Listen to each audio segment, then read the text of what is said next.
Pete's Pigskin Previews brought to you by Raider Pump and Supply. Comprehensive looks at a record 83 area high schools this season, from 6-man to 6A, plus homeschool taps and even New Mexico, all leading up to the start of end zone coverage in late August.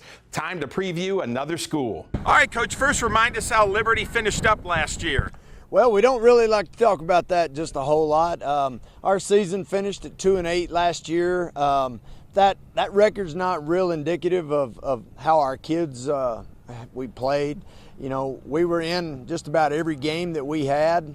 We had a couple of really close losses, some overtime losses. So I think that season from last year is going to give us a hard dose of what we need to do to try to succeed this year. Well, and now you add seniors. Yes. So, I mean, what's that like, having all 4 classes? Well, it's kind of different. You know, we've rocked along here with 2 years with just freshmen, sophomores, and then last year with juniors. And, you know, we recognized all of our seniors yesterday before we started practice, and thank those guys for being with us for 3 years, and it's been a lot different. We've got a lot more kids in the building.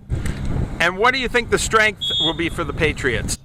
Well, that weight room that's right behind you has really paid off. These kids have bought into our weight room. I think our depth, and we're finally getting some size. So our skilled kids are awesome, but I tell you what, I'm really going to put a whole lot of heat on those offensive linemen. I think they're going to be a big strength for us this year.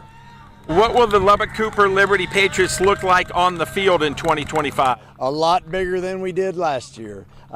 We've got some kids that really embrace the weight room, and I think, you know, people that we've talked to that have come out, they were like, night and day, Coach, your kids are a lot bigger, and I think that's going to really help us out a lot. Talk about your non-district schedule. Well, you know, it's tough. You know, we open up here in a couple weeks with New Home. They're always really good, and then Idalou, and then, gosh, we just keep getting into that grinder of a pre-district schedule that somebody not very smart put together. But Monahans is always tough, Seminole, Midland, Greenwood. So it's going to be a tough non-district schedule for us. But I think it gets us ready for our district football.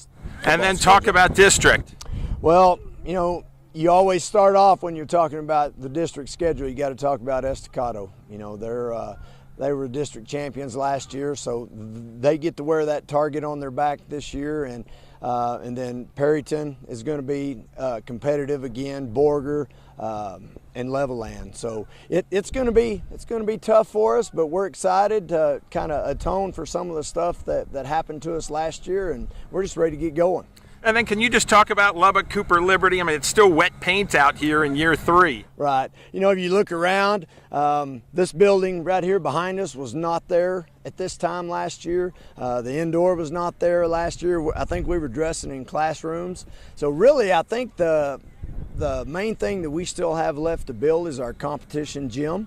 So the gym's coming along pretty well, and our performing arts center, and I think we're going to almost be done out here. And then, Coach, what are the goals this year for the Patriots? Well, just to improve off of last season. You know, like I said, we were 2-8, and I think the biggest goal for us is just to stay competitive and just win some more ball games.